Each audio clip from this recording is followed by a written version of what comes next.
এখন আমরা আছি কাদিরাবাদ নামক একটি এলাকায়, যে এলাকায় আসলে আপনার কাছে মনে হবে এই এলাকাটা অন্য সব এলাকা থেকে 50 বছর পিছিয়ে। কারণ এই এলাকায় আসলে আপনি দেখতে পাবেন গ্রামের সহজ সরল মানুষদের জীবনযাপন। যেই এলাকায় 4-5 মাইলের মধ্যেও কোনো দোকানপাট নাই, যেখানে আমাদের এলাকায় প্রতিটা কোনায় কোনায় দোকান নাই, পাকা রাস্তাঘাটও, চারদিকে শুধু ধুলোবালুতে ভরা মাটির রাস্তা। এবং গাড়ির কথা তো বাদই দিলাম, কারণ গাড়ির কোনো সিটা ফোটাও নেই, যদিও বা দুই একটা আসে তাও চলাচল করতে খুবই কষ্ট হয়ে যায়। প্রায় অনেকদিন পর ফ্যামিলির সাথে অনেকটা পথ হাঁটলাম, এটা ভেবেও আমার কাছে খুবই ভালো লাগতেছে আর আমার পুরনো স্মৃতি মনে পড়ে গেল।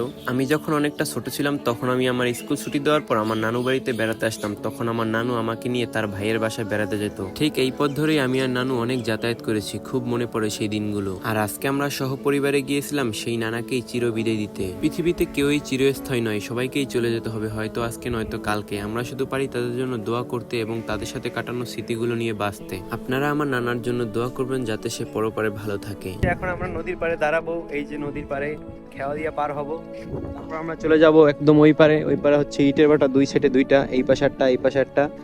এই যে এখানে আমরা দাঁড়াবো এখন। নদীর পাড়ে এসে বসার পরই দেখলাম আব্বু আবার আমাদের জন্য সিঙ্গারা এবং গুলগুলা নিয়ে আসলো। তারপর আমি সেইগুলা নিয়ে আবার সবার মাঝে বিলিয়ে দিতেছিলাম। এখানে আমার ফ্যামিলির প্রায় অনেক মেম্বার ছিল, সবার মাঝে এক এক করে বিতরণ করতে করতে আমাদের আবার খাওয়া চলে আসে। পৃথিবীর মধ্যে মনে হয় এটাই শ্রেষ্ঠ মোমেন্ট, যেখানে ফ্যামিলির প্রতিটা মেম্বারের সাথে কিছু মধুর সময় কাটানো, যেগুলো আজীবন স্মৃতি হয়ে থাকবে। এরপর আমরা একে একে সবাই মিলে খাওয়ায় উঠে পড়লাম, আর আমি গিয়ে আমার আব্বুকে একটা সিঙ্গারা দিয়ে তার পাশে বসে গুলগুলা খাইতেছিলাম। এর মাঝে আমি আবার দৌড়ে গিয়ে নৌকার একটু ঠেলা দিয়ে নামিয়ে দিলাম আমার এক দুলাভাইয়ের সাথে। এই ভিডিওটা অনেক স্মৃতিময় হয়ে থাকবে, কারণ আমি আমার ফ্যামিলির সাথে খুব কম ভিডিও শেয়ার করছি, যার মধ্যে এটা হচ্ছে অন্যতম। এরপর আমরা নদীর এই পারে চলে আসলাম, খেয়াল করে সবাই একসাথে নেমে উঠে পড়লাম মোল্লার বাজারে। গ্রামের পরিবেশ আপনাদের যত দেখাবো আসলে দেখিয়ে কমাতে পারবো না। গ্রামের সৌন্দর্য আসলে বলে বর্ণনা করা যাবে না। আপনারা আসলে গ্রামে আসবেন, তারপর গ্রামের সৌন্দর্য দেখবেন, তাহলে আসলে বুঝতে পারবেন গ্রামটা কতটা সুন্দর।